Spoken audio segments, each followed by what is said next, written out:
no Tyler Hero in here, so they can they can switch everything, which they did. Morant goes on Ware, step back, and it goes! Ja Morant wins it for Memphis! Ja Morant with a step-back jumper. Morant off the bounce. 360 spin and the finish. Oh, he did not do that. Oh, no. 360 spin and a finish for Morant. Watch this, partner. Just watch. Poetry in motion is what they call that. He is so creative with the basketball. So many times that is I'm going to take off the dunk on you. Well, you know what? I'm going to avoid contact. I'm not going to put myself in danger. I can't do this part in my sleep. Will you stop that? Ball to the floor. What's your deal, man? Time for you to go, Beanpole. Pull him right out. Just gonna run him right back in. Jaren Morant spins and hits again. Holy cow! Have you ever in your life seen anything like that? And then Ja Morant went with as he was going to go for the dunk. Made this one even better. He goes here's the dunk. No, I can't dunk it. Still the wherewithal. Yeah, I see. Handoff. Morant, 5 to shoot. Wheels through the lane. Now spins back. Ja hangs.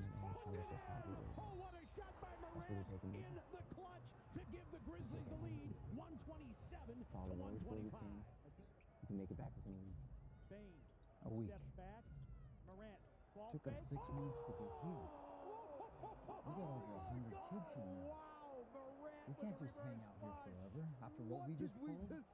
You want to wander off to some random point in the map? You don't even know what's there. I do. It's been a few years. But Morant trying to feed been it. there. It's a little better.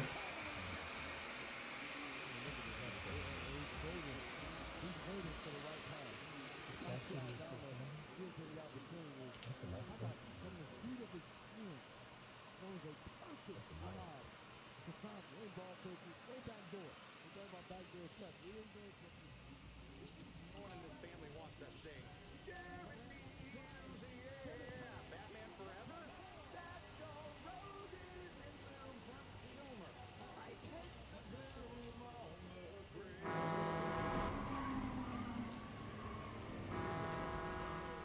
Just come back to the door.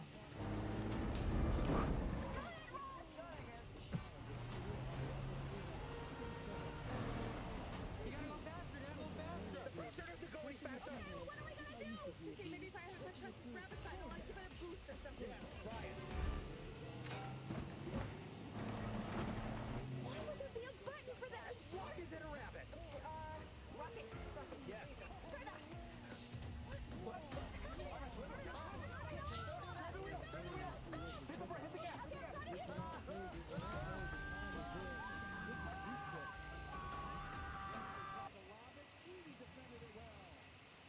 Wait, I'm the Lorax, guardian of the forest. I speak for the trees. So you're telling me you just didn't see me magically appear out of that stump with all the lightning and thunder and stuff? You didn't see any of that? No, but that sounds amazing. Can I see some of that? Yeah, I can show you. But that's not how it works. Okay, didn't really happen. Oh, I know what you want. I got one of these for the cutest little guy I ever saw. Yummy, yummy, yummy, yummy, yummy. How dare you? Give me that.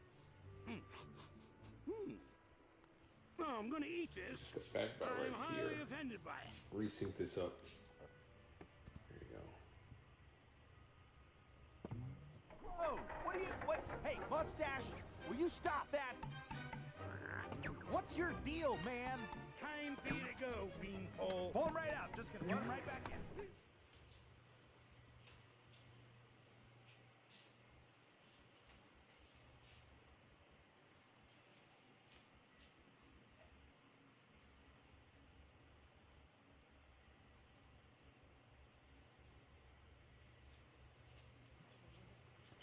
There, I see.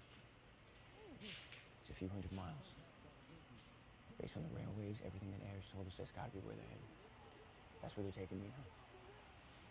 We take everyone we can fight. Follow the roads where we can. We can make it back within a week. Oh. Took us 6 months to get here. We got over 100 kids here now. We can't just hang out here forever after what we just pulled. You want to wander off with some random point in the map? You don't even understand. I do.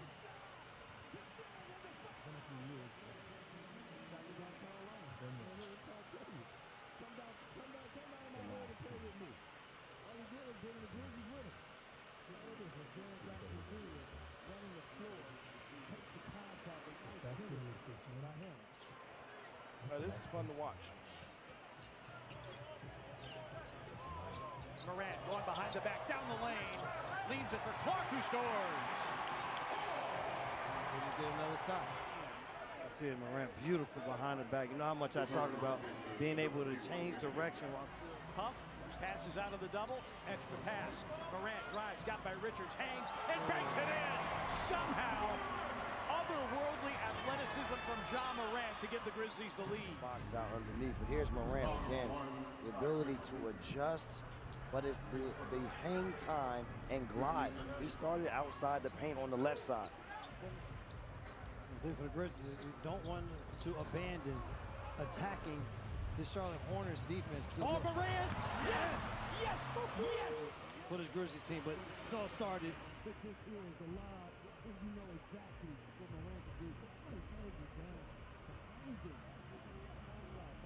Morant will reload and try again. On for another offensive rebound. Morant behind the back, in the lane. Wait, I'm the Lorax, guardian of the forest. I speak for the trees. So you're telling me you just didn't see me magically appear out of that stump with all the lightning and thunder and stuff? You didn't see any of that? No, but that sounds amazing. Can I see some of that? Yeah, I can show you. But that's not how it works. Okay, didn't really happen. Oh, I know what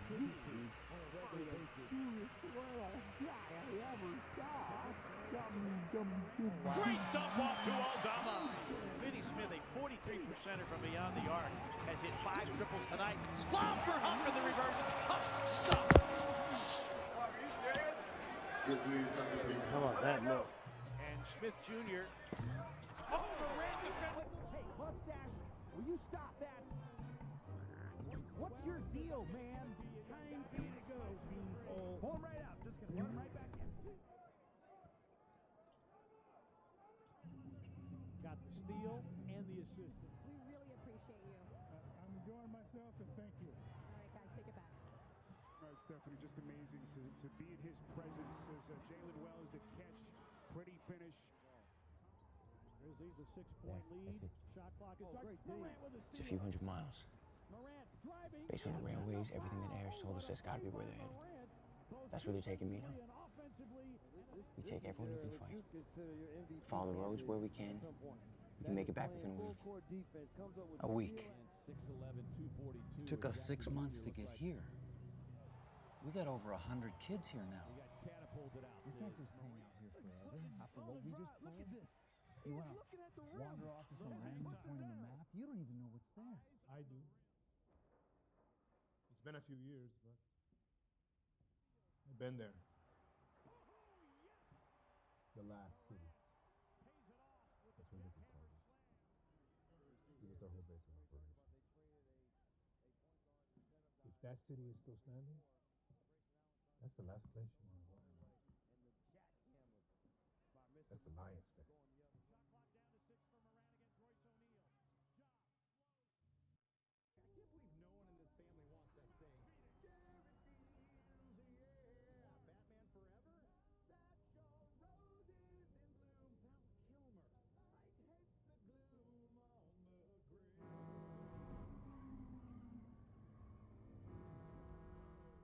He's come back to kill us.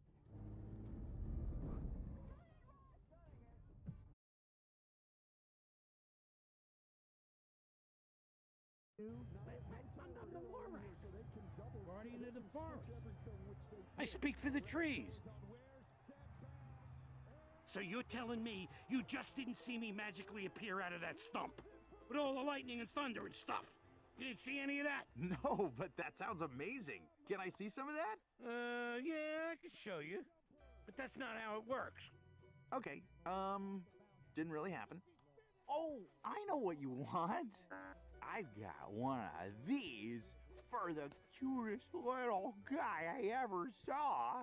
Yummy, yummy, yummy, yummy, yummy. How dare you? Give me that! He is so creative with the basketball. Oh, I'm gonna So eat many this. times that is I'm going to take off the dunk on you. Well, you know what? I'm going to avoid contact. I'm not going to put myself in danger. I can't do this part in my sleep. Will you stop that? What's your deal, man?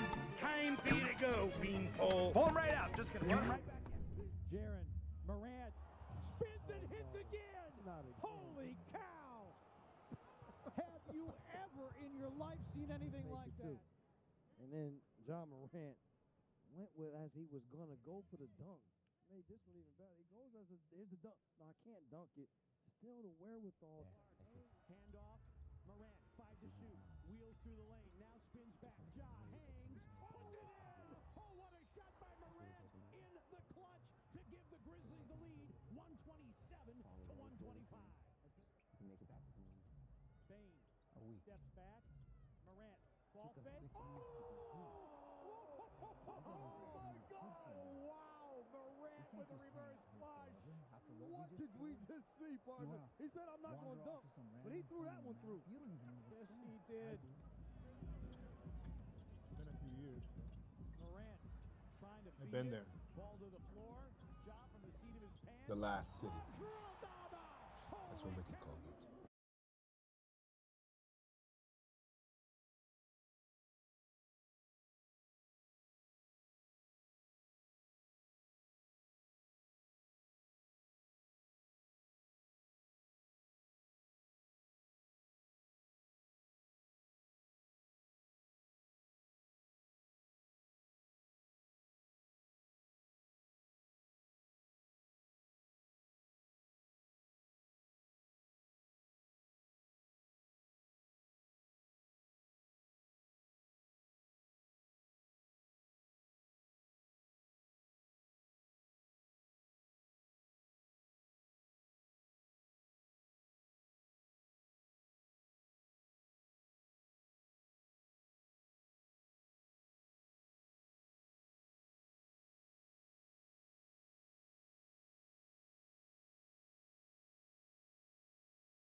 What up, what up, what up? Looks like I have one viewer right now on YouTube. Somebody's coming in and out on Facebook. Nobody on Twitch today, but wherever you're coming from, if you haven't been here before, we're doing architectural visualization. We're attempting to create a realistic scene because most architectural visualization projects that I see are very like doctored and they're usually like really bright, whitewashed.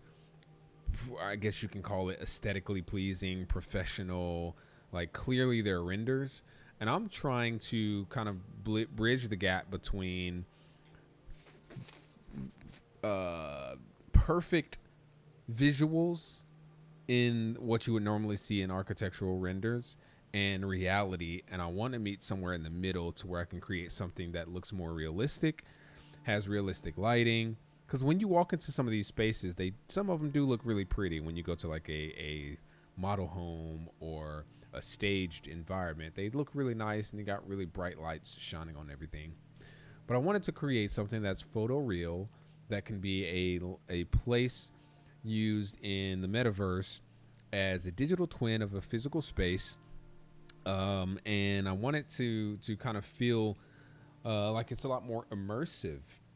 Also, when I look into Unreal Engine projects, I noticed that most of the people who do interiors and they create these interactive experience where you can walk through from room to room and open and close doors, the door interactions are either animations or, well, always animations.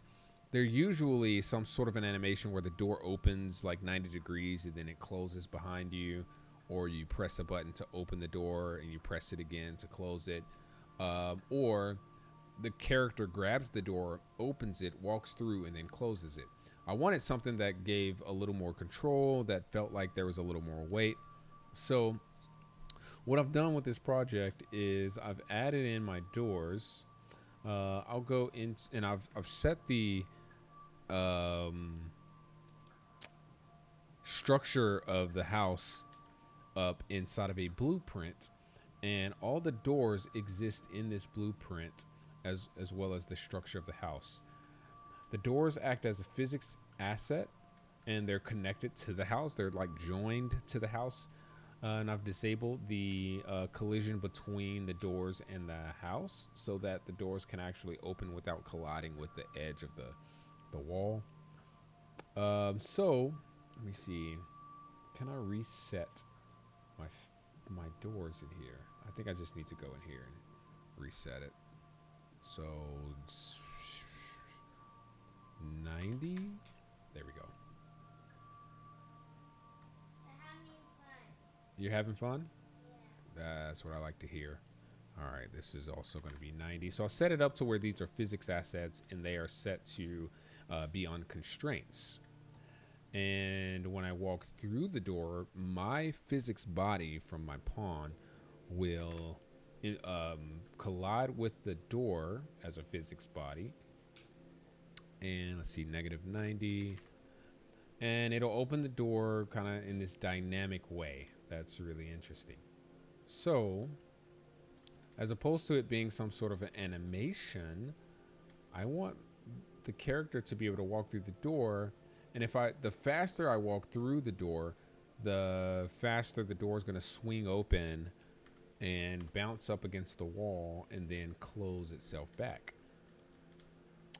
Whether that happens in real life, I have seen some times where, let's see, negative 90, where I've slammed the door open or ran into the door and it's, whoops, closed behind me, minus 270. Or at least like it bounced off the wall and it wobbled a bunch. It made a weird noise. Actually, yeah, I want to keep that open. But here we go. Let's play this. I'll actually have this one closed as well. Dad, how do I get over this bridge and get to the other side? Not sure. Is it water over the bridge? Yeah. You can't. It's hard to do it by yourself. You need another person who has more ramps that you can use at the same time. So unfortunately, you won't be able to do it. So don't waste your time and get yourself upset. All right, so I press play. My pawn automatically takes control. And I walk up to the door. And I don't have any animation set up, and that would be nice, but I'm not going to go that far for an architectural project. Maybe for a game I would. But if I would just walk, well, let me see. Is this going to work? Or is that couch in the way? All right, let me go through this way. I've done no exterior editing really yet. But as you can see, I go up against the door, and it'll swing open.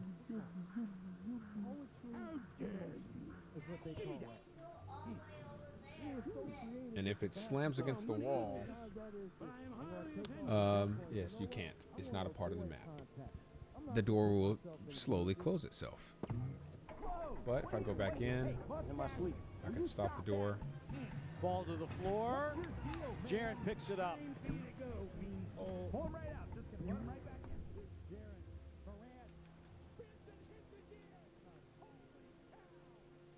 Then I can walk behind it and close it. The only thing I haven't set up is like this dead stop to where like maybe the latch will catch it. Oh, now I'll close myself in. I don't have it. I also don't have it set up to where I can grab the door and pull it yet. And that's what I'm going to look into next. But I think this is really cool. This is extremely realistic. And that's what I'm going for, is realism.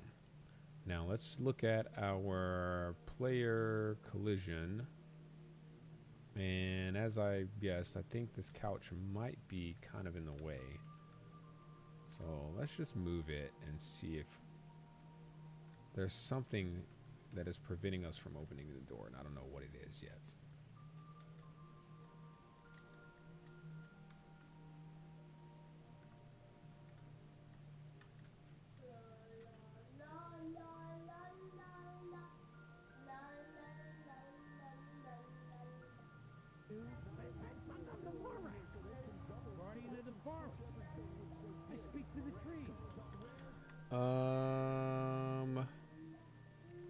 The garage door didn't have a problem.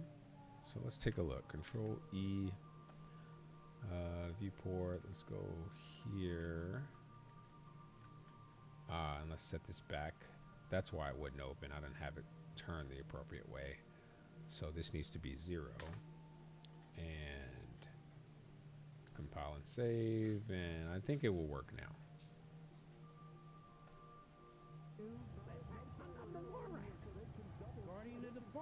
Nope. Nope. Zeppelin, I'll make you cut it off if you can't control your anger. Can you control your anger? I understand. This might not have simulate physics on it. Let's see. Well, it probably doesn't need simulate physics, right? Let's see, physics. Nope. Nope, it doesn't need simulate physics. So this whole thing is a learning process. It's very fun. It's very interesting. Most architectural projects are like matter of fact. You kind of get what you get. You can change a couple things, but you can't really experience them in a way that puts you in the position as the person who lives there, right? So a lived-in space where there are kids and random things, and it's not all pretty, is really what I'm going for. I've got to figure out what's up with my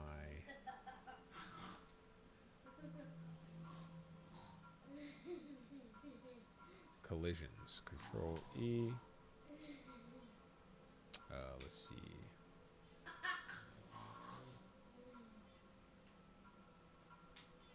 You're a strange kid, you know that? You're a strange daddy. I am a strange daddy, and I love it. Let's see. Box simplify clear. I don't know why this one is different. I must have made some changes to it or something.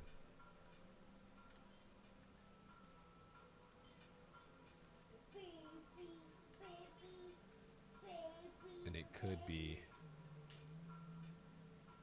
those.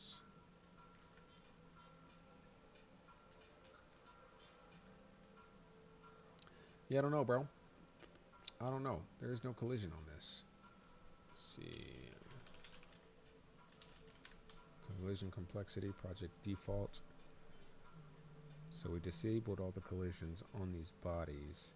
And we did make a slight change to the width of the door, which is probably what the actual issue is that there is collision on this mesh. And if I temporarily disable the collision on this should solve the problem. So let's remove collision, save, and play test again. So happy buddy. It's alright. There we go. I speak for the trees. So as you can see, it just slammed up against the... So you're telling really, me I need one of you those just door didn't see stoppers me down there. magically appear out of that stump with all the And that's lightning something and I haven't thunder and designed stuff. yet. You didn't But see the any of door is that? heavy enough to No, just but kind of that stop sounds itself. amazing. Can I see some of that? Yeah, I can show you. But that's not how it works. Okay, didn't really happen. Oh, I know what you want. I got one of these for the cutest little guy I ever saw. Got me jumping. No, it should be set to movable. Okay, so let's Control E, and this is static. It needs to be movable. Let's try it again. I don't know what happened there. I didn't change that. Guardian of the forest. I speak for the trees. Oh my goodness. So you're telling me you just didn't see... It's hilarious, actually. I think I forgot to put the collision back on the refrigerator. So let's do a box collision, simplified, and let's go. Zeppelin, please stop, or you will be turning that game off. You understand? Thank you.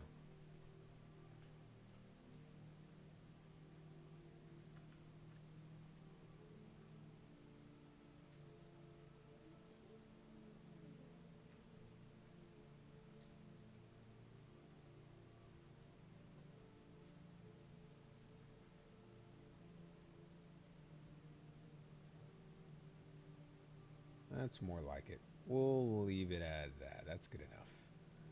Maybe drop the top down a little bit.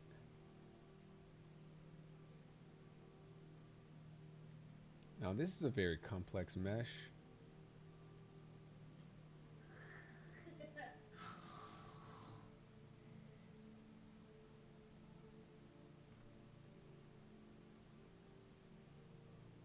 So the performance on it is pretty bad.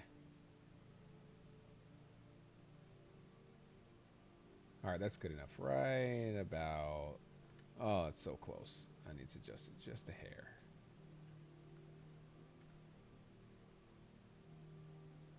There we go. Extremely complex mesh. And I need to simplify it a bunch, but this is the project. This, you know, we're making a little progress, and I'm adding some small details every day to fill these spaces and actually start staging them. I haven't done a fireplace, haven't inserted a fireplace, which is why that looks the way it does. But you know, getting the I've got the kitchen, you know, so I'm doing little things like adding dishes and making it look like a lived-in space, and you know, kind of offsetting some things. You can't really see it here, but you know, these things are just, you know, just adjusted in a way that suggests that the space is lived in. And I've got to add some more details like power, a plug to actually show that this is plugged in. I'm going to add a video material to this stove so that I can place like a small clip of the numbers changing. Bless you. And maybe I'll look into trying to add something dynamic so that the time can adjust to show the real time. But this is just a video of a slideshow of pictures. If I hit play, it'll just show a slideshow of pictures, and then every minute the number, the time will update. Me you just didn't see me magically appear out of that stump with all the lightning and thunder and stuff. You didn't see any of that? No, but that sounds amazing. Fan is on a Can blueprint. I see some of that? Yeah, I can show The you. TV is on a But blueprint. that's not how it works. Okay. Didn't really happen. Even the refrigerator I know what has you want. doors that can't one of open. These for the cutest little guy I ever saw. Yummy, yummy, yummy, yummy, yummy. How dare you? Give me that. Right, so I'm thinking about these little I'm gonna little eat this, details that, but I am highly you know, I offended might by put some stuff in here, make it look like a real space, and then put this up on the internet for people to download and be able to walk through and experience it. But this is what our basement actually What's your deal, looks like. man? This is the basement to the house. Hold right out. Just gonna run right back in. And I don't have Zeppelin's actual trampoline, but a lot of these things, I'm taking the real things that we have in this house, and I'm actually staging the scene based on what you actually see in here. So when I do a comparison video, again, you'll see a side by side. If you go to my YouTube right now, there's a video that I uploaded on my main channel. Just search at 901 Corey Owens. And one of the most recent videos shows a side-by-side of a video recording that I did on the iPad walking through this space right next to the animation, the virtual camera sequence of the virtual camera walking through at the same pace with the camera positioned in the same place. So it's a really cool experience. It's a really interesting way to do visualizations and to share an experience.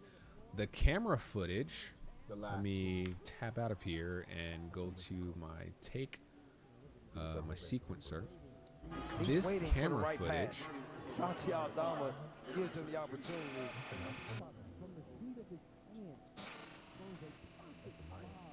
I can use this camera footage and update the environment and set it up to where I can hide and change assets as the camera goes through the environment. So for example, I'll select this refrigerator. Well, I can't while I'm in play mode. So let me try Alt S. Okay, so I can grab this refrigerator. I can hit play on the virtual camera take. And then I should be able to, let me see if I can do that, if it works. Grab the refrigerator, can I hide it? So I guess I can't do it during the game. Let me search hidden in game. All right, so you see like this camera's moving in real time and I can turn on and off different assets or switch them out, right?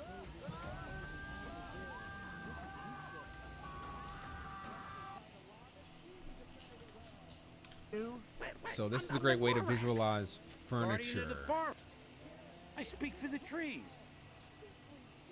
paintings on So the you're walls, telling me you just didn't see me magically different appear out of that materials. stump with all the lightning and thunder and stuff. So before you spend any money on materials, furniture, remodeling, you can walk through the whole space and then interactively make changes to the space to then decide on materials, colors, you know, trim, types of surfaces, wood, granite, carpets, right?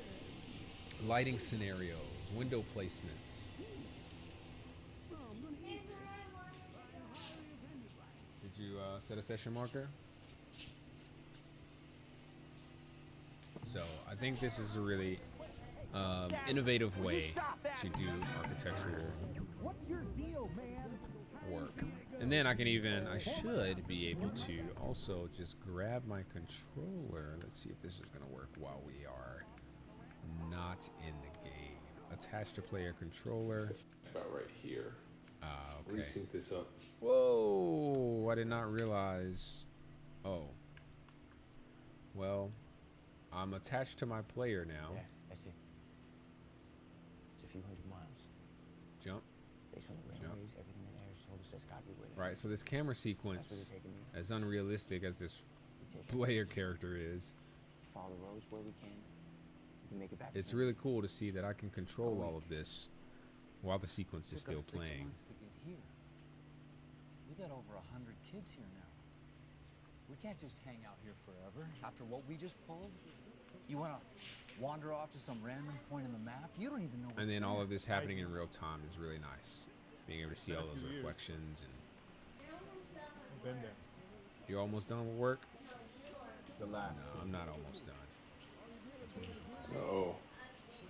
it was the whole base of operations. I didn't say that. That city is still standing. That's the last place. That's the night.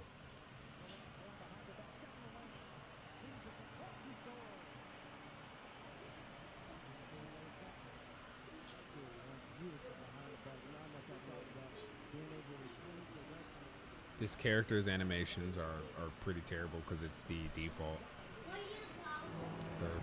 third player or third person. Athleticism from John Morant to give the Grizzlies the lead. Box out underneath. But here's Morant again. The ability to adjust, but it's the hang time and glide. He started outside the paint on the left side. The Grizzlies don't want to abandon attacking the Charlotte Hornets defense. Oh, Morant! Yes! Yes! Yes! For this Grizzlies team, but it's all started with this here is the lob, and you know exactly what Morant can do. Why he throws it down behind him. Conchar, back tap rebound. Zedby, why are you doing that, dude? Again. Are you just trying to make noise on the Conchar, camera? another offensive rebound. Morant behind the back, in the lane. He scoops, he scores, he's fouled. But the three-point play is a sprint. Shifty move there behind the back. And then again, So this can also be used for virtual production. You know, a better character model would be a little more immersive, obviously, something a little more photoreal, a little more realistic, body, skin, etc., clothes. But you can use this for virtual production and make little movies. And little TV series or YouTube series or a VCam, what do you call that? Like the live stream where you're using a virtual character in place of like your real face. This could be a set for those virtual podcasts and stuff like that, right? Overlaid on top of this, I have my own voice or the audio from the iPad, the recording I did when I was walking through the house. And that's what you hear in the background. I extracted that audio from the physical recording because I was carrying two iPads. One iPad was a VCam from Unreal Engine. One iPad was recording the environment, recording video footage. It's definitely just amazing to be in his And presence. I extracted that audio, turned it into an MP3 or a WAV, and brought it into Unreal Engine and then synced it up to this footage so that as you play this sequence, it sounds as though I'm physically walking through the house. So instead of making like attaching a character to the camera or doing audio production to fake footstep sounds, you know, this is the benefit of having a real environment as a digital twin, because you can actually go and do Foley in the real environment while you're recording a virtual take, and then just, you know, instead of post-producing the audio and then putting footsteps in the appropriate place with the time code of the video, you can just actually record those actions and the sounds of you doing those things in real life, and then just apply that audio track over the top of your camera sequence. Really cool stuff. I'll showcase that again on another stream a little bit later, but very, very proud of the progress that I've made. I'm gonna bring in another couch. I did download another couch model, and I'm gonna import that here in a second once I figure out where it's at. So let's go to Sketchfab. should be the last one. If we put this in. Zeppelin, please control your anger. Okay? That's a sort by date modified.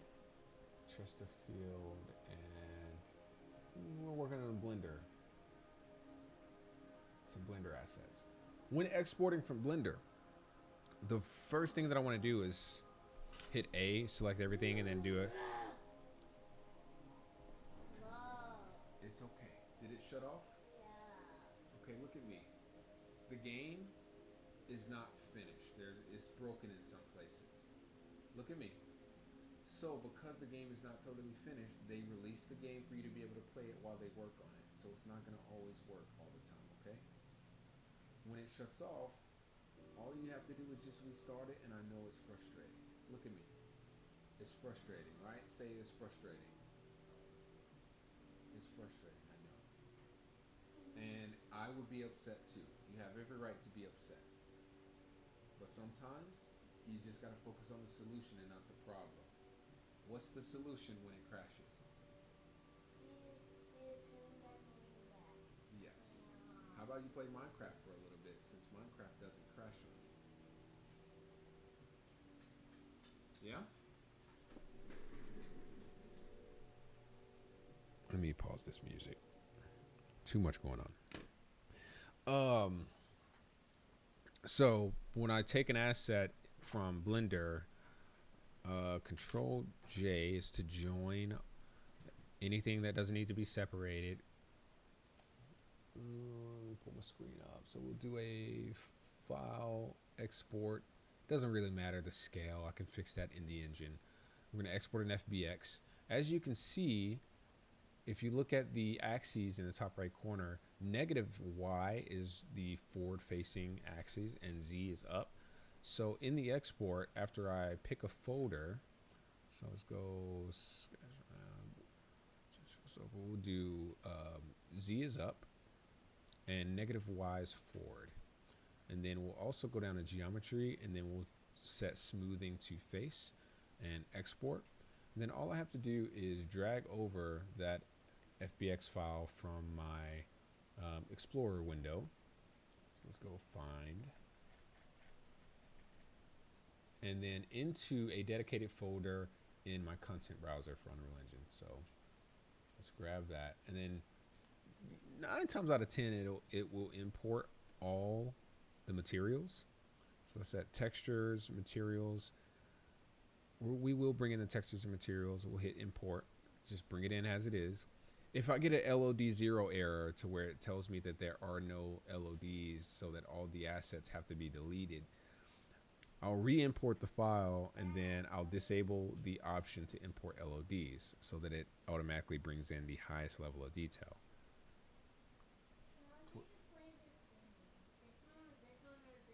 Well, you can figure that out because I've told you this a million times. Cancel. Go down. A. All right, which one is play? B. B. All right, how do you know that that's play? How do you know that that was play? Because it starts with the P. Play. Okay?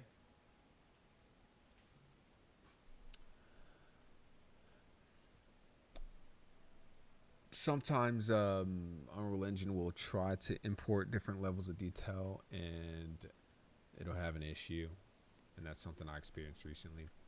Once I bring this mesh in, I go to the master material and I'll create a material instance of that master material. We'll call it MI, and this is going to be Chesterfield underscore sofa. We're going to drag that to the Chesterfield sofa folder, move it, and then I'll double click it, and I'll bring in, let's double check my Chesterfield folder for the textures.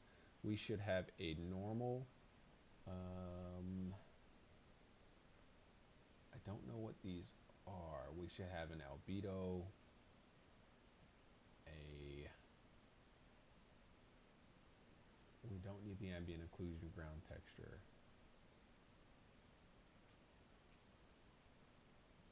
And I'm not sure what this is. Maybe it's metalness? Roughness? I think it's roughness. We'll figure that out. But right now, if I go into material, and this is going to tell me exactly where these are. So we've got a metallic, a specular, a roughness, a base color, and what's what?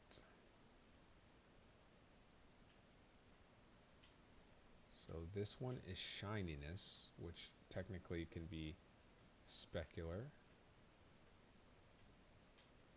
Got a diffuse. And then we got a default. Oh no, shininess is its own. I guess that could be metalness. So we can figure that out on the fly. So I'll keep this as a reference. I'm gonna go to our new material. I'm gonna add our albedo or diffuse. I'm gonna bring in normal because it didn't import. I'm gonna set that. And this one we'll use as the, I think this is supposed to be the specular. It could be roughness, but we're gonna go with specular and see what that looks like once we drag this couch into the scene.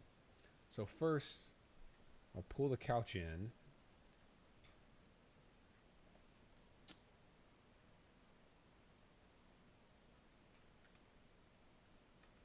I do know that this is supposed to be shiny. It's a Chesterfield.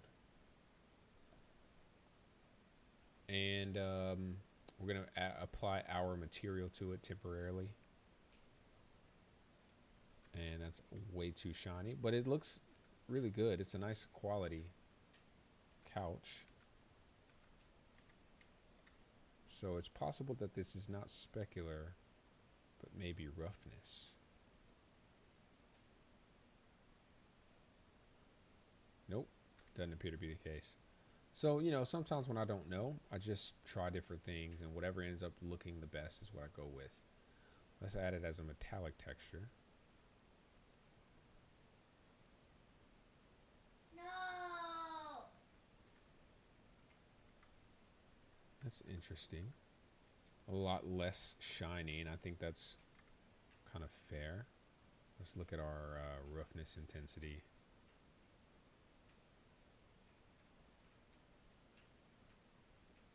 Doesn't look like that's making a big difference. Normal intensity is what we got to change. So let's see, albedo, metallic, specular, roughness.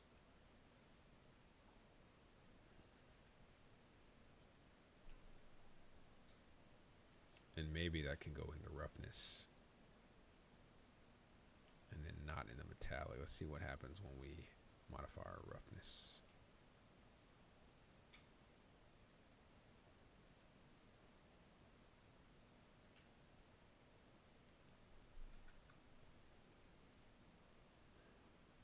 Go metallic.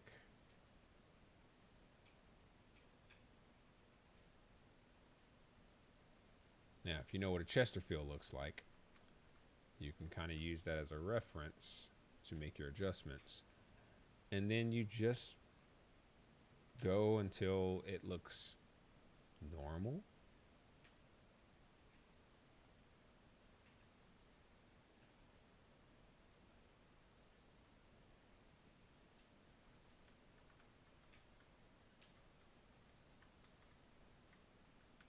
And there is a little bit of a shine to a Chesterfield couch. But there's also, like, this is almost perfect.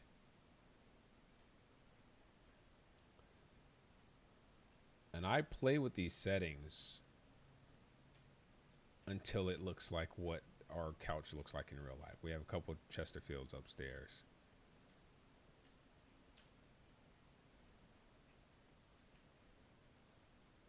So there's a little bit of shine. Sometimes people will spill liquid on the couch, or sweat, or You know, sometimes the couch just comes with that little shine to it, but there's a little bit of like a fabric like texture in there as well, and it can be very subtle.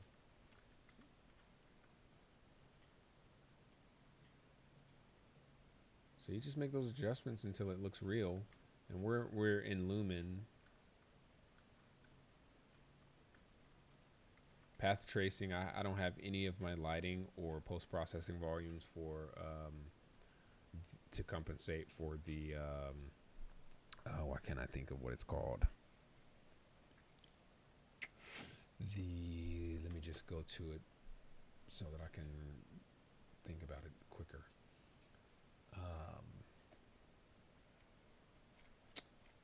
Exposure. I don't have my exposure set up to where I can look at this in path tracing and get a more accurate material. But you know, I think this is pretty good. That's good enough for now. To where in some lighting conditions you can see exactly how shiny it is. And in other lighting conditions, it's not shiny at all.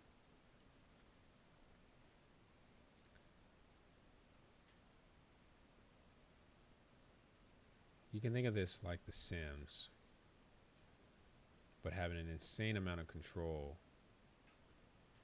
Let's go player collision. This collision is way off. I don't like it at all, so I'm going to change it. Let's temporarily add a capsule and then delete the capsule and then delete this convex collision that was made. It's not bad, you know. I'm stuttering. It could work. I just don't like this side right here.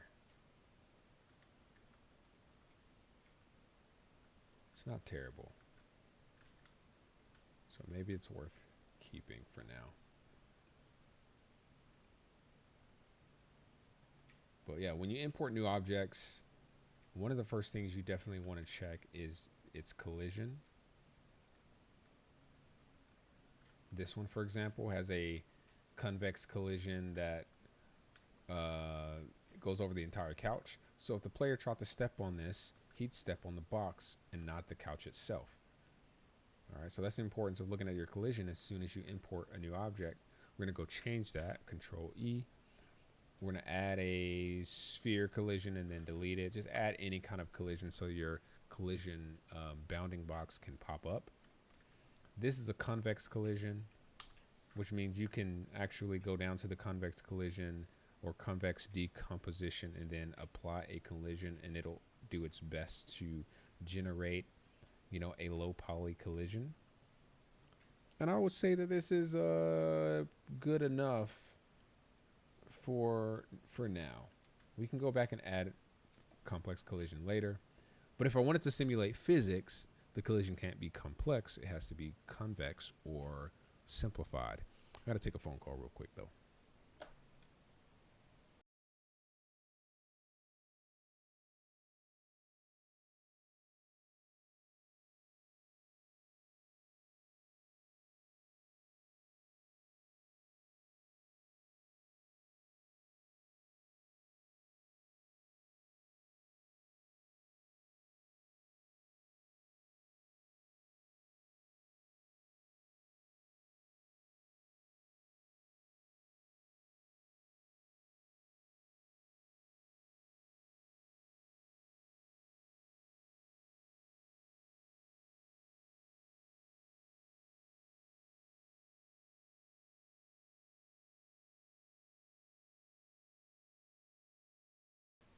Okay, so that collision looks a little bit better. Still, it's not to the standard of what I would want, but I have no reason for the player to interact with these couches to make them more optimized, more defined. Here's a collision I created, for example, on the trampoline. I could make this a lot more optimized if I wanted to, but I don't feel it's necessary right now. For example, I would take this rectangle that's covering the entire top. I would make it smaller and make it go around the bounds of the outer ring of the trampoline, and then put a small square right in the center. That way the player wouldn't collide if he were to walk just kind of around the trampoline. But again, not very important right now. We just wanted this collision so that we can simulate this as a physics asset. As you can see, I have a collision capsule here on the pole, and then another capsule here on this part, and then 4 capsules inside of the legs. And that allows for me to simulate this as a physics object, and it has some fairly accurate collisions when it's colliding with other objects in the scene. So if I hit play and I go and walk up to it, Guardian of the forest. I speak for the trees. So you're telling me you... The only thing I would probably change about it is its mass, to make it appear to weigh a lot more and be harder for the player to kick at such a long distance. And that's, you know, unfortunately, that's a roundabout way of faking realism, because when I give it its real mass, I would also have to adjust and account for actual gravity, the player's strength. There's so many other fields that I would need to adjust to get the functionality to be realistic. For example, the doors. I want to say the doors. Let me just Google before I misspeak. Average interior door mass in kilograms. Kilograms is about 50. Okay, so I was overshooting because I was going to say about 80 kilograms. So anywhere from 40 to 50 kilograms of mass. Most doors have a hollow core as well. So like if you break a door, you'll see that it's a thin sheet with, you know, some sort of thin material on the inside. But I set the doors to be mass 2,500 kilograms. And it's like, that's ridiculous, because the average weight of a door is about 30 to 40 kilograms, right? So 2,500 kilograms makes it harder for this player pawn to actually push it open, and it forces it to push open slowly. A door doesn't weigh as much as a car, but if you were, the speed at which you would normally open a door could be comparable to the speed at which you could push a car if you were using your whole force. And most video game characters don't have varying force based on their movement speed or how far up you press, forward on a joystick. Their mass is just very straightforward and very matter of fact. That being said, if I set a door to 45 or 50 kilograms, if I went to walk through that door, the door would swing open extremely fast. So setting it to 2,500 kilograms allows for me to kind of fake and simulate the perception of weight resistance or player control to make it seem as though the door is being opened at a normal pace. So those are the kinds of things that I have to think about when creating these environments and the simulations, is how can I make this as realistic as possible without actually having to go and constantly search for realistic physics and measurements. Ultimately, that's what you want.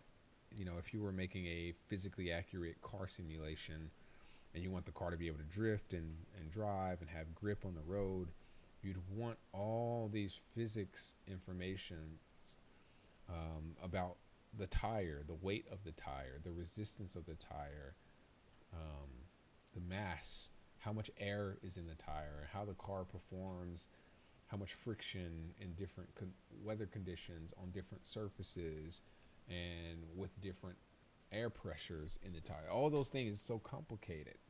And it might sound like that has nothing to do with architectural visualization, but when you're creating immersive experiences and you want more immersion and more realism, understanding that there is all this information behind how things work in the real world could position you to be able to create an experience that is more lifelike. And for my game, that's really what I want, is to have a more lifelike experience, to where if you were in this space in VR with 5 other people, those 5 other people might not look real, but your physical presence in the space could feel so real and immersed. You could feel so immersed in the space that it's a lot easier to live in them or to be in them at longer periods of time.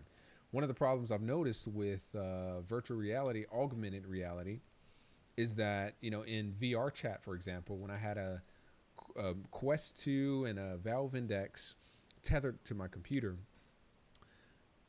as realistic as some of the environments could get, there was still this like uncanny valley of something isn't real in here, and my brain knows that most of this isn't real based on the way that people are moving and the way that doors are opening, that it's very easy for you 15 to 30 minutes into being in that space to feel disoriented, to feel dizzy, to feel nauseous. And I think one way to solve that problem is to create more realism in the way that physics bodies collide and interact with each other, as well as like having physically accurate materials and scaling and attributes, like this countertop right here. I went and grabbed my tape measure and I measured not just the height, the thickness, the depth of the countertop, but also the bevel of the edges. I said, okay, from like the start of the curvature from the side of the countertop to the top is like, you know, 1/3, you know, 1/4 of an inch. So I took into account those little inaccuracies, because in real life, not even the sharpest, straightest edge is a sharp 90-degree angle or a sharp angle. If you zoom in with a telescope to a knife, or microscope to a knife, as sharp as it can be, it can cut your fingers. But the closer you get into that zoom, the more you realize it's actually not a sharp edge, it's rounded. But it's just sharp enough to cause damage. So in architectural visualization, you have to remove the sharpness from the edges of things, and as many of those edges as possible. I have yet to do that on my walls. So, you know, if I look at the edge of this wall, it's a completely sharp edge. In real life, that would have some curvature to it. So if you can take that into account when making your models in SketchUp or Blender, or even in Unreal Engine, you can create more photoreal scenes and environments. So I'm going to start bringing a couple more assets in and continue to do a little staging to see if I can fill this space in just a little bit more. But so far, I'm very satisfied with this slow but certain progress that I'm making. So let's go and modify this Chesterfield real quick. Control E. I'm gonna set this to our custom material, and then we're gonna delete the material that came with it. And then let's make sure we can save. And we're set with that. Still got that little shine to it. So little details when you're bringing assets into a scene, you need to put a lot of attention into those individual assets.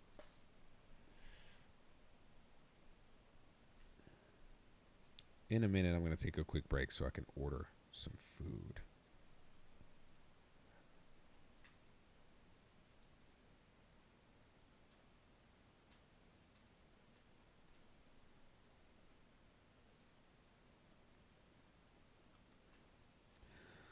digital pick deck of what I want this new business to be so I can entice some investors. Sure can.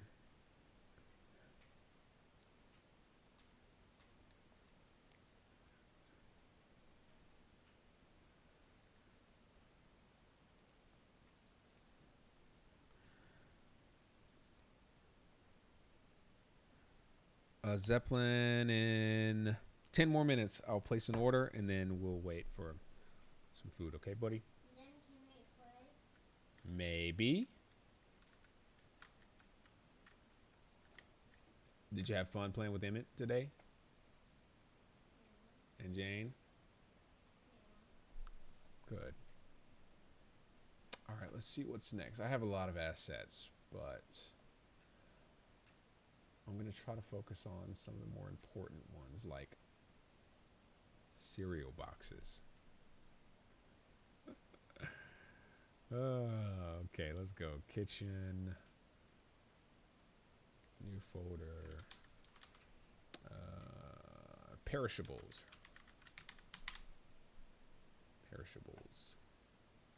And let's just create a new folder for each one.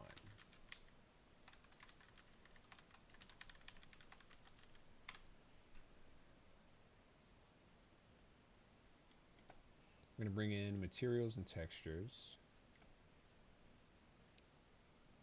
And most of these should only be one mesh, one texture, one material.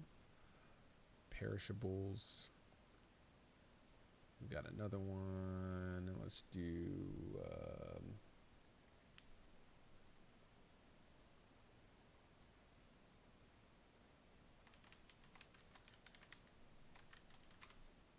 Pop-Tarts.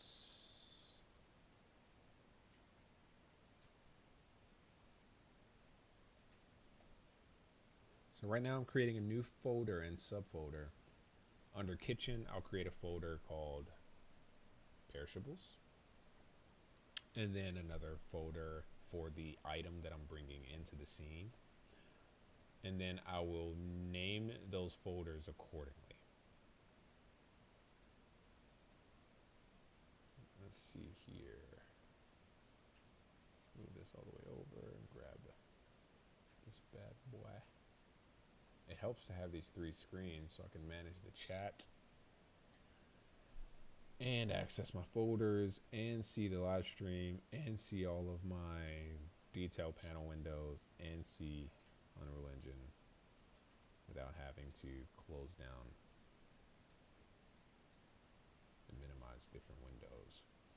We're missing one more. We are missing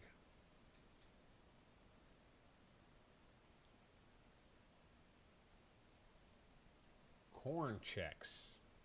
Chex Mix.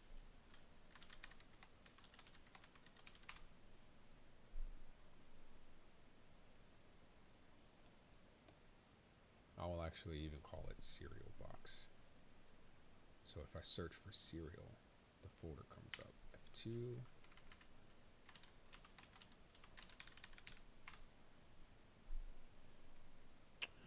Okay. Again, the first thing I do is I go to the master material and I'll create a material instance. Mi Chex Mix cereal. Let's create a new one. Let's duplicate, and then we'll call this one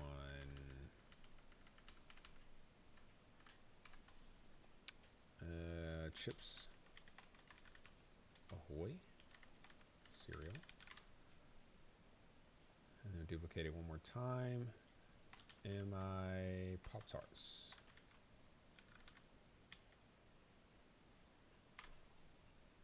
Move those to their respective folder. Actually, I'm just going to open each one of them real quick and then move them to their folder. So Chex Mix, move, Chips Ahoy, and these are material instance copies of the master material. Okay, and then I go into those folders. So let's start with the Chex Mix. We'll set the albedo to this material, And we'll double click on the Chex Mix box. I'm gonna actually F2 and rename it to Chex Mix cereal box. Let's copy the underscore cereal box. If I had like 3 more, that would probably be useful, but let's go to Chips Ahoy. I'm gonna also rename that F2, so Chips Ahoy paste. And then Pop-Tarts F2, Pop-Tarts box. Now I'll open each of those assets. In Chex Mix, we're going to replace the Chex Mix material with our new material instance. We're going to do the same thing for the Chips Ahoy. Let's replace that with our new instance, and then let's update the Chips Ahoy to show the correct texture. And then the same thing for Pop-Tarts. Doing this all at once is very useful, quick and easy. Okay, and then I can go and delete. Let's double check and make sure everything looks nice. Inside of our scene, it might look a little bit funny with Nanite and enabled by default, but I think if we drag it into the viewport, we won't see these artifacts in the material, but we'll double check that in a minute. I'm gonna have to make some adjustments. So I can go now and delete the default material that came inside of our import, that came with our import. We just don't want to delete the textures.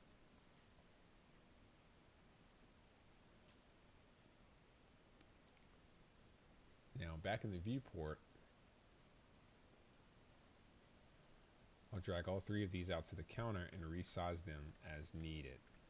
Usually what I'll do is, you know, let's say what's the average size of a cereal box. So I'll go to Google, and I recommend everyone do this because this is all about realism.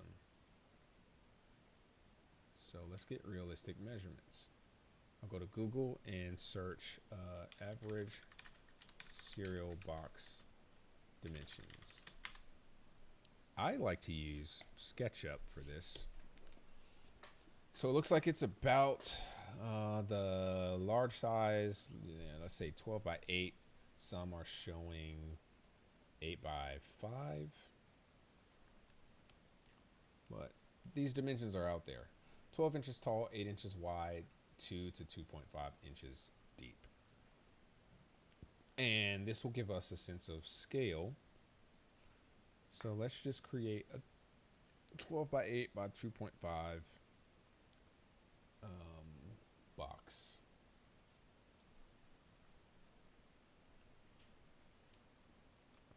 And this isn't your typical architectural visualization project. This is something that's like, oh, okay, this looks like a real space where people live. And that's what we're going for. I'm going to go ahead and delete all these default materials. Actually, I can just Control-Shift, Control-Save, and purge unused materials. And I'll save this in our project folder as misc underscore assets underscore actually we'll just call this measurement template. Anything that I need to measure and scale to a certain size, I'll bring a template. I'll create a template in here. All right, so let's grab a pencil and we're going to draw on the green axis the width of the box, so it's 8 inches wide, and then up we're going to go 12 inches tall. Create that face, use the P to push pull, and this is going to be 2.5. So that's the cereal box. Let's group it, and then we'll just call this, actually, let's create it as a component and name it cereal box. Now let's see average Pop-Tart box dimension. So I will do this for hundreds of assets, and then we'll bring this template into Unreal Engine and take all of the assets that we import and scale them to match the asset of these templates, and then place them in the scene. Sometimes when you download assets from other creators, about 5.3 by 6.4 by 2.9, while the outer case dimensions are roughly 11.3, 9.3, 13.3.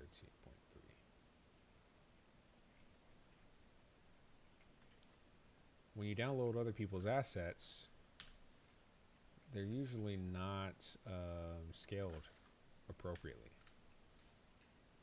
So let's go 5.3, 6.4, and then push it out 2. No, that can't be right. It's possible that it is right, but I know that this one's more of a square.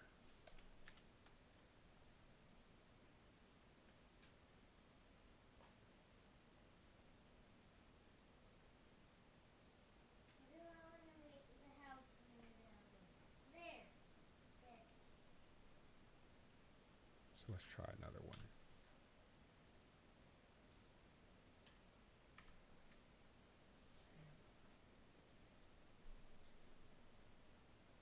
So 11 by 9 by 13, so 11.3, 9.3,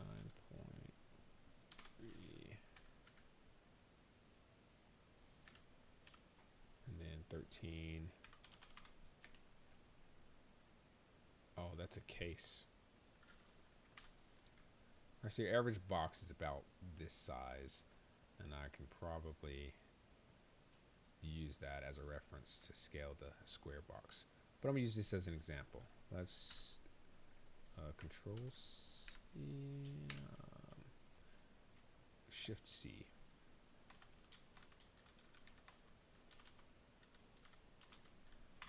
All right, but this is a typical workflow. I'll take this export datasmith file and just call it measurement template, and then let's minimize that, go into Unreal Engine, and then we'll do an import. Datasmith, file import. Let's see, it's gonna be in here, measurement template. We're gonna put that into the content, imported assets. I thought I had a temporary folder, so let's do folder templates. Templates, okay. And then we'll import geometry, no materials, just geometry. This is going to import at 0, 0 in the world. So these are the 0 coordinates. Control X, apply to all, delete. And then let's go back inside. And then I can right click, edit, paste here. In my content browser, I need to delete the, well, I guess that did paste the main actor. So I can grab that actor and those meshes, create a new folder. We'll name this templates, and then I'll click on both of those assets, and then we'll set this to hidden in game. Actor hidden in game. So I'll press G to go out of game mode. And now I can bring my cereal box. Let's Control Shift Save to save all of my new assets. Let's see, Chex Mix box. Let's just bring that into the scene. And as you can see, way too big. So we'll set the dimensions to 0.1.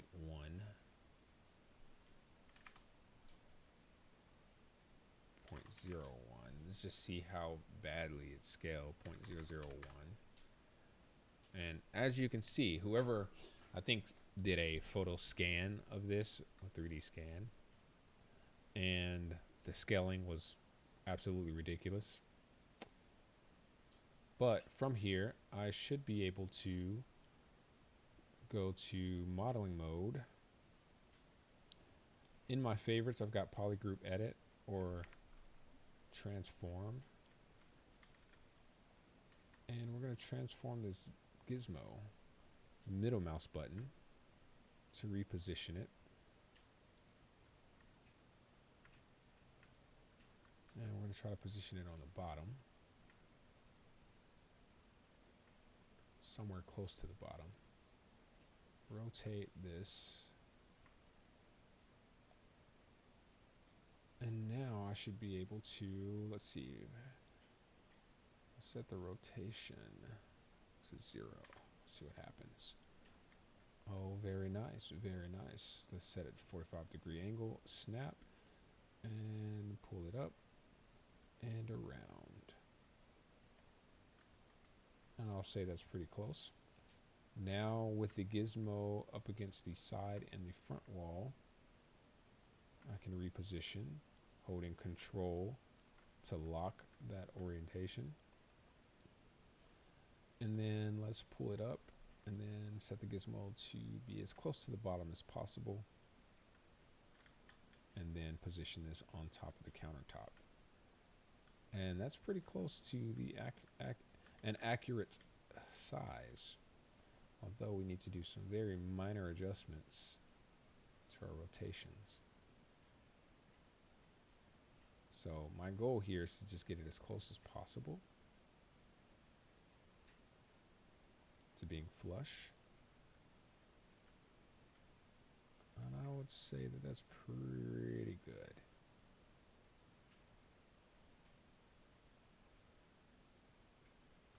Let's check the back.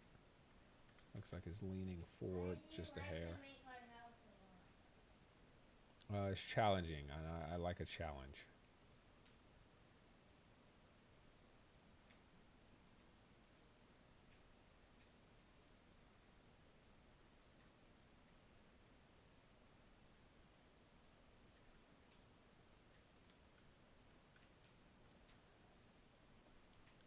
Complete. Now let's edit pivot bottom, and as you can see, the bottom is not in the correct place, but let's cancel. Let's bake transform, accept, and then edit pivot bottom, and then let's see what happens when we go front and back, and that'll tell us where the pivot is. So if I put front and then back, that means our pivot is in the correct place. So I can hit bottom, and now I know that this box is now adjusted to the appropriate size. I drag it up, hit end, and it'll drop it down to the countertop. Hit Control E to open up the mesh editor. Hit F on the keyboard to zoom into it. Click on collision, and then we're going to remove all collision and then add a new collision as a box simplified collision. Let's view this from the left.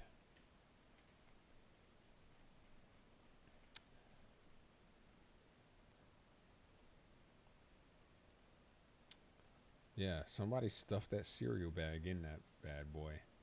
Let's look at the front, which this is actually the back, and save. And there you have it. It is now scaled appropriately, and I can, let's see, what's the mass of a cereal box?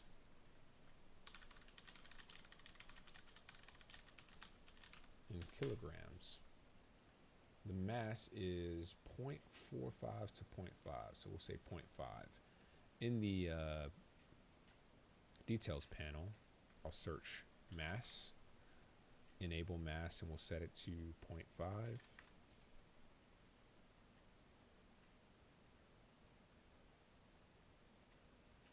really like this couch. I think that's the one I'm using though. Let me look at something real quick.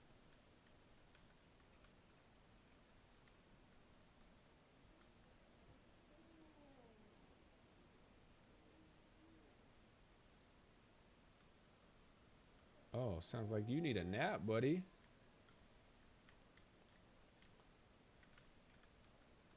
Sorry, I was looking at something on another screen about my Chesterfield, and I want to make some changes to it in a little bit to make it shinier.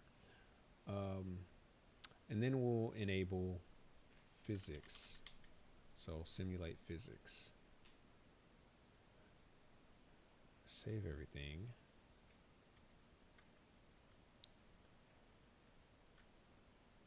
Let's move it here, out of sight.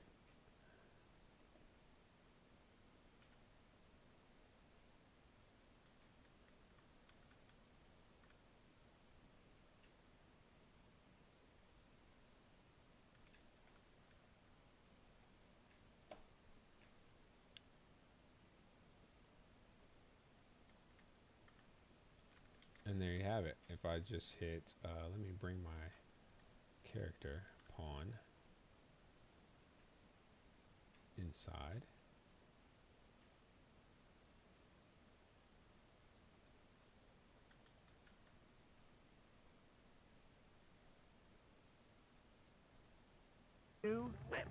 I'm the Lorax. Cool. Guardian of the forest. So now I know that it's sitting there. And, you know, if So I could you're throw telling- something at it or, you know, shoot it with something, it would knock itself over. But physically accurate assets in the scene, optimized, one material, a material instance that is referencing my master material, like all of those are good signs. All right, let me go check something real quick and see if I got the right asset, which I think I did.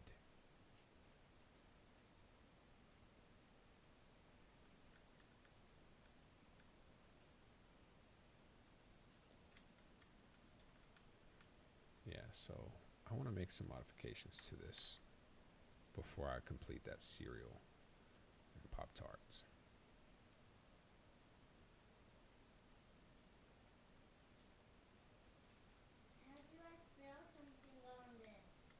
How do you spell something on there? Yeah. Normal intensity. There is no normal map though, is there? Oh, there it is. Okay, that's what I was missing. On the keyboard. What are you trying to spell? Your name? Well, good thing you know how to do that.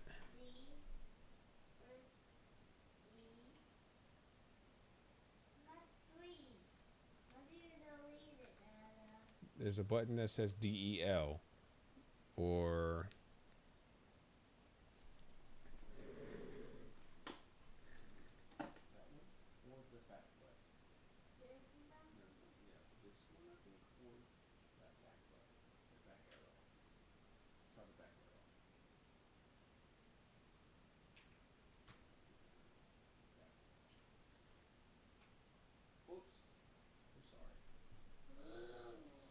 you can replace it back, right?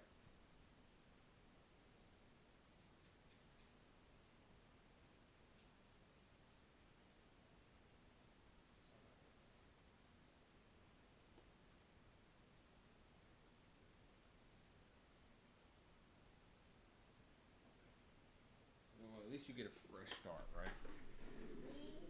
Now what's the E? What's the E? You gotta find it. You can find it. I know you can.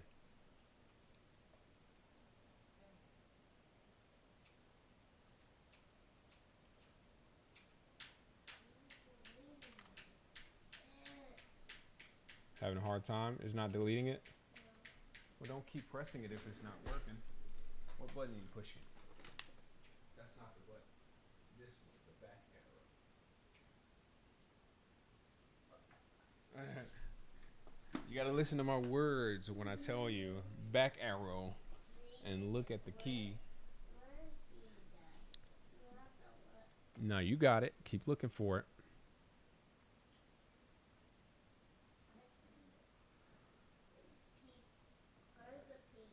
Excuse me.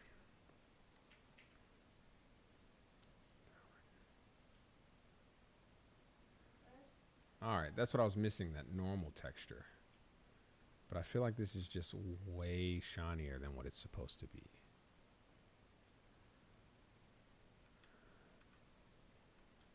And I do want it to be a little bit shiny. So no ADHD or nothing like that. But when I see something that is off, I want to try to correct my error before moving forward. ZEPPEL. Yeah, it's the I looks like a big L. It's right next to the O and the U above the K.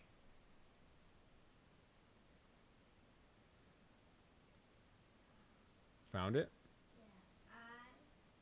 There's N. You can find it.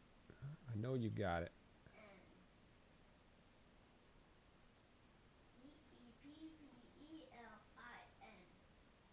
That's my name, and people might not understand. Oh, they're gonna understand, all right.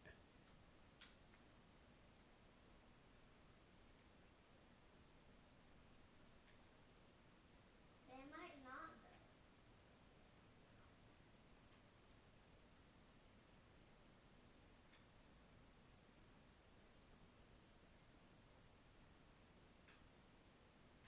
All right, that's more like it. I knew something was missing. Just couldn't quite figure out what it was. And it was my normal texture wasn't set up properly. Okay.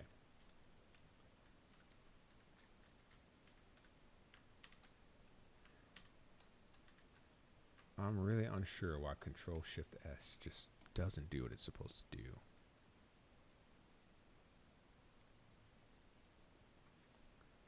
Now let's grab the next box. Bring it into the scene. We're going to give it a mass of 0.5. Simulate physics. Set the size to 0.001.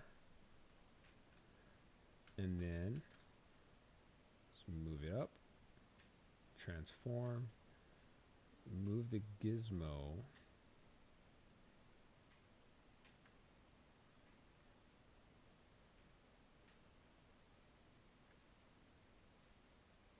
Let's just say to right there for now.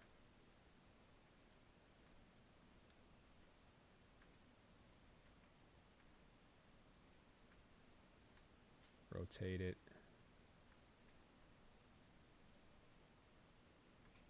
To kind of match the orientation of the box. And then set this to 0. Turn on our 45-degree snap. And then set it up right.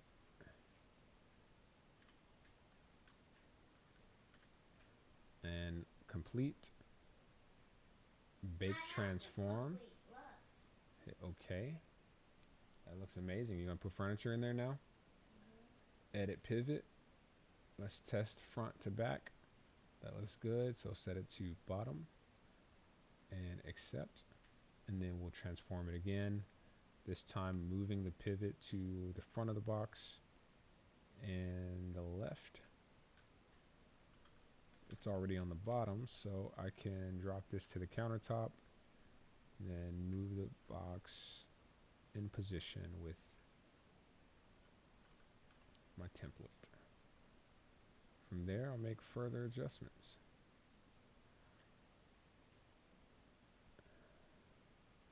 What you're working on?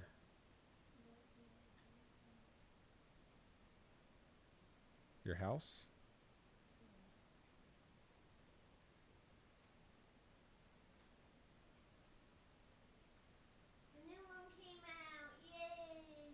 New what? This. A new one of these. Oh, a torch? Yeah. Very cool. New torch came. Very cool.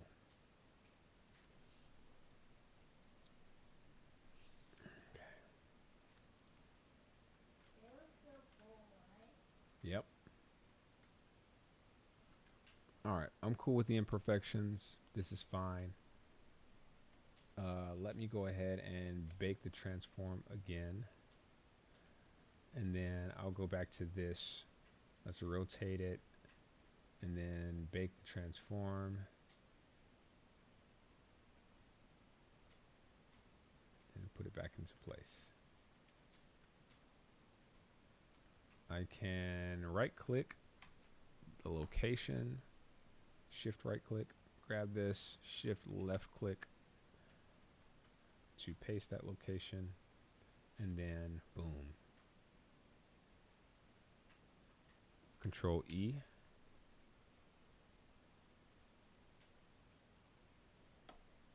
F.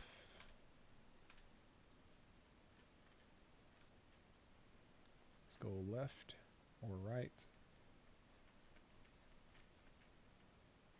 Remove collision. And then add a box simplified. And accept.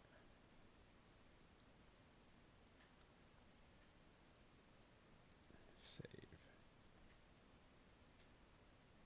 And I'll move it over just a little bit. Add a little variation. It doesn't have to be perfectly in there. I'll even rotate this one just a little. And that's it. So now we have an asset. Honestly, I could even optimize this a little further by duplicating this Chex Mix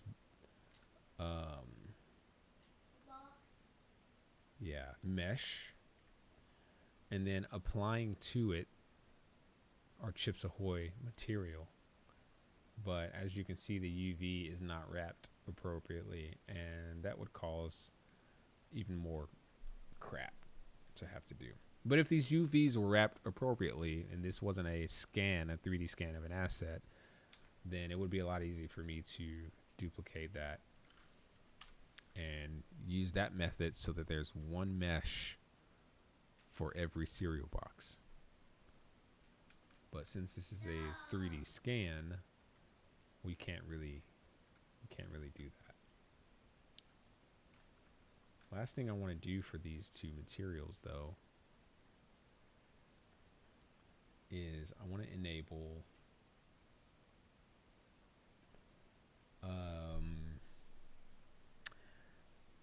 maybe a roughness.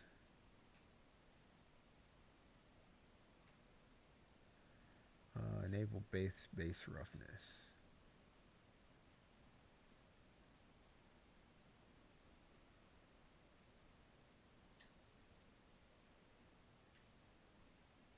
Zeppy, I think you need to take a nap, baby.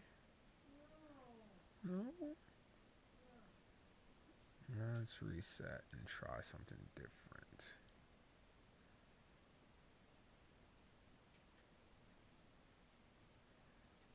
Specular.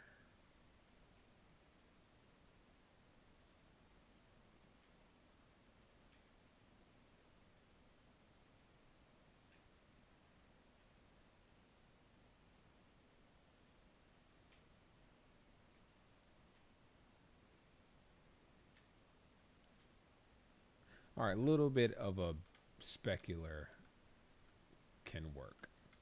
So I'm going to set this to 0.25. And it's a small detail, but could probably enhance the immersion just a little bit. Base specular 0.25.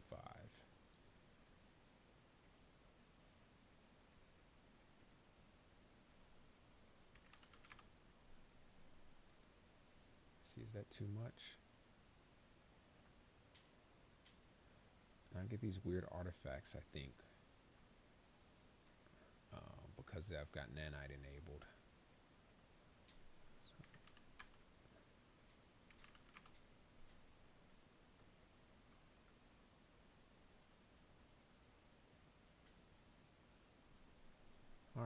last asset. So, you know, it might seem like this takes a lot of time to do these little things, but the more time you dedicate to the little things, the more optimized your project will be in the long run.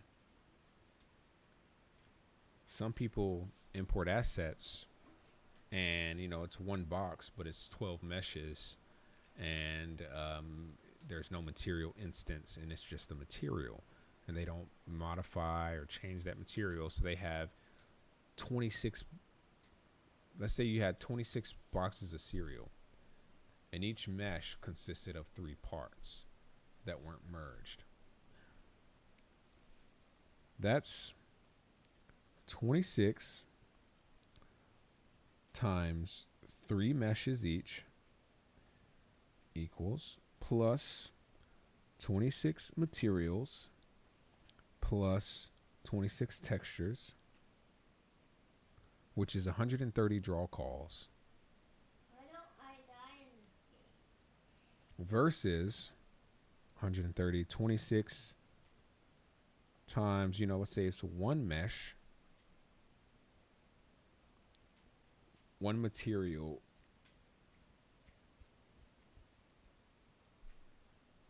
and then several instances of that material. One mesh, one material, and then 26 textures would be about 28 draw calls compared to the 130. But these boxes, just using that as an example, are all different meshes. But draw call reduction is a big deal. So let's see what's next. 0.25 base specular. Pop-Tarts box. Same thing, 0.001. The fire's gone. The fire keeps going. It does? Yeah, it's disappearing. Look. Yeah, why is it going away? Because that's concrete you put the fire on? What kind of floor is that? It's concrete. Transform. All right, let's move this to this edge.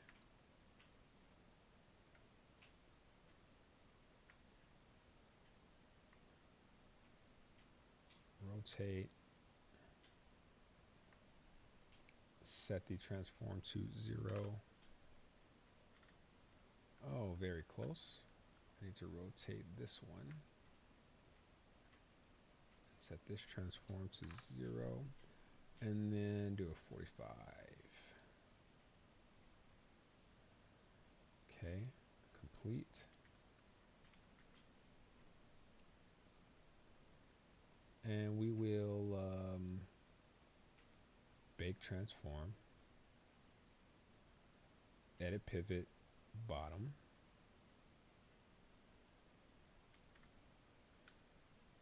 Press end.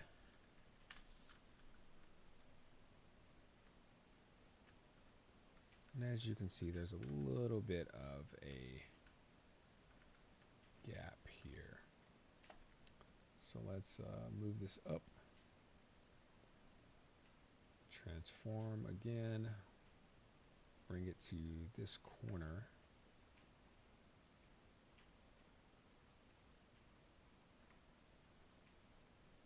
Turn off our angle snap and then rotate it to this corner.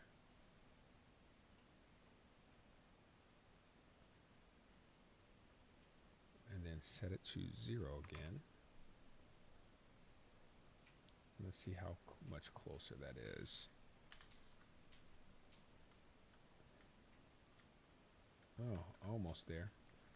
So really I can just very easily, let's go to this side. Rotate it. Just get it as close as I can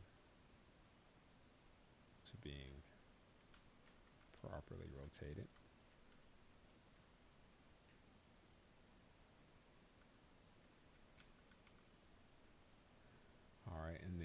bake the transform,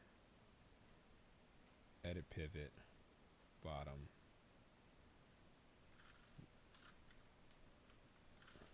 Press end on the keyboard. And that gets it pretty close to where it needs to be. I can adjust this pivot once more and just pull it up a hair. And then press end again. It should, I guess it's colliding with the mesh, or it's colliding with the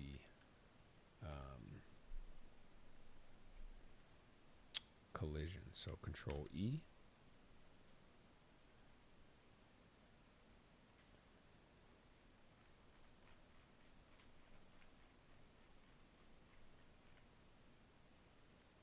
Remove collision, add a box simplified. And then I'm going to make the executive decision to just slightly scale that box down and move it up just a hair. And then let's save it. Now for my Pop-Tarts. What's disappearing, bud? Oh, the fire. And enable base specular. Why do you want fire? 0.25. Probably should be 0.1, but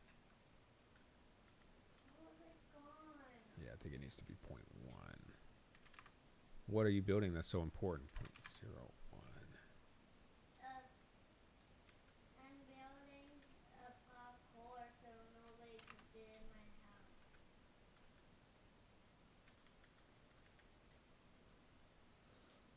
Normal intensity.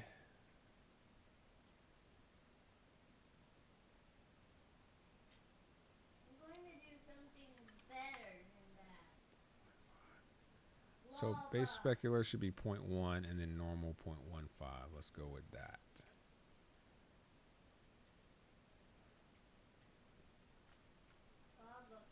Control E. Actually,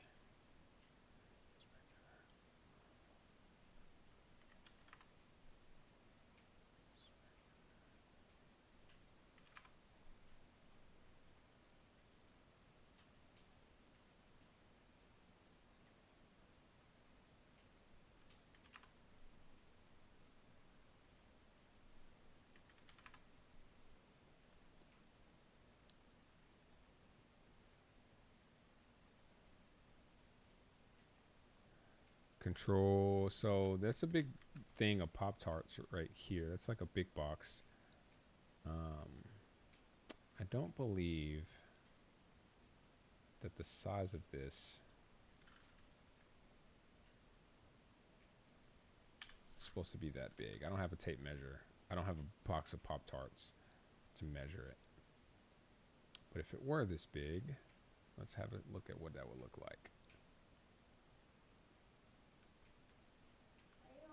Are you having the screen right now? It's a pretty large box. Yes, but I think the width is pretty close to this actual size. So we're just going to keep it like that. Control X. And then go here, control, or actually edit, paste here.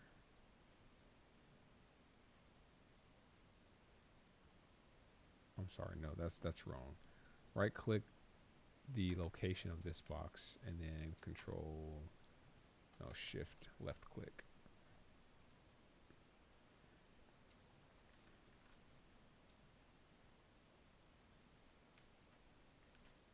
No.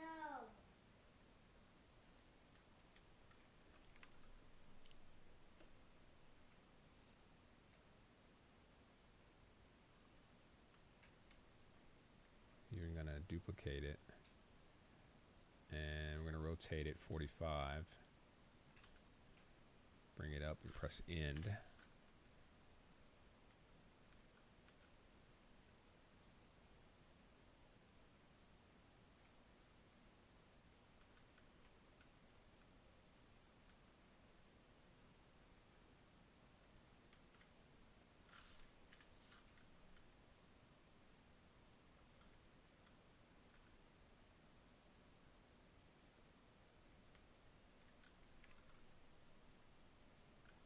Dude.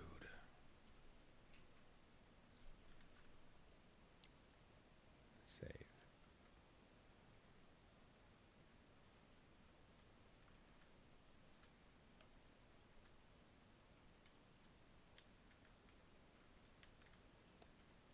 And then I can take the, man, where's that at? Set these bulls back to 0.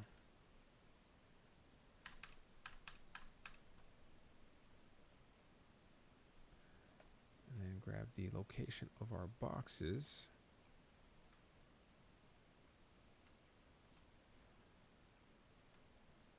And paste these over here. Since these are hidden, I just want them to be close, so that I can always come here to reference their scale. When I go into game mode, you can't see them. They don't render, but they're there. And then I'll put all of these. So the template, we'll throw that in the kitchen folder. And then we should have a perishables folder.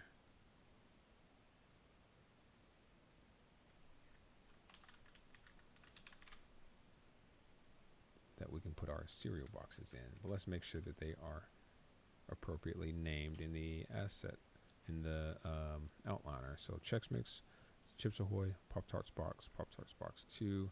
Put those in our perishables folder under kitchen.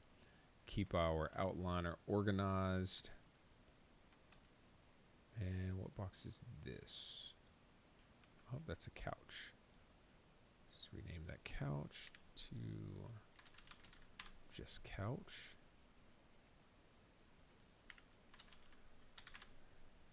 And then put that inside of front room couches.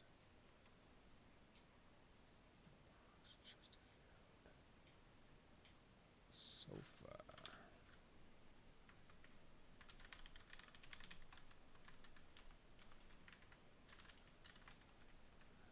Copy.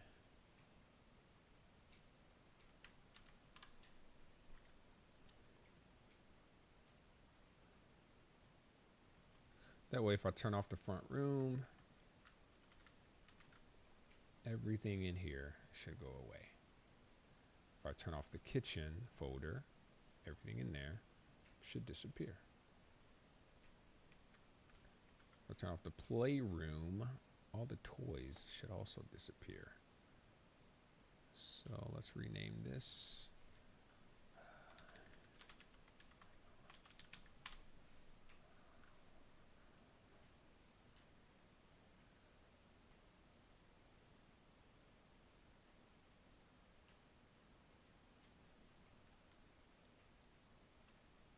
Perfect.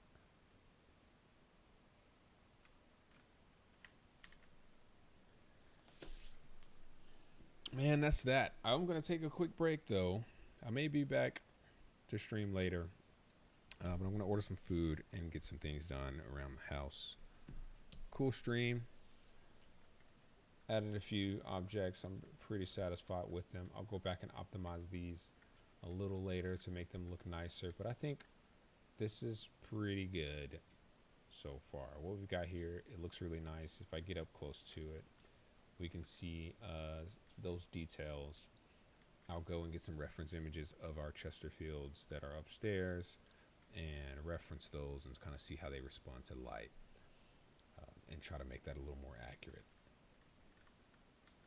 So I know I just placed the couch and 2 cereal boxes, but I'll spend another hour, another time placing all the assets for this kitchen to completely stage the kitchen. So that's kind of what we're going for. Every day we pick a room or 2 and we'll start staging assets in that room until it gets completely filled with the things that you would normally see. In this case, I have a refrigerator that you can interact with. So because you can interact with the refrigerator, I want to have it staged to where you can see what's in there if someone ever happens to open them.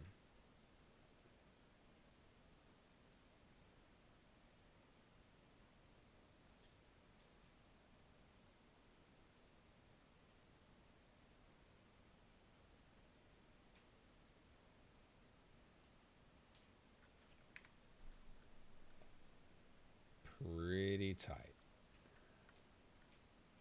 That's what I mean. What is that? A lava pit? It's supposed to go on. This is parkour. Really?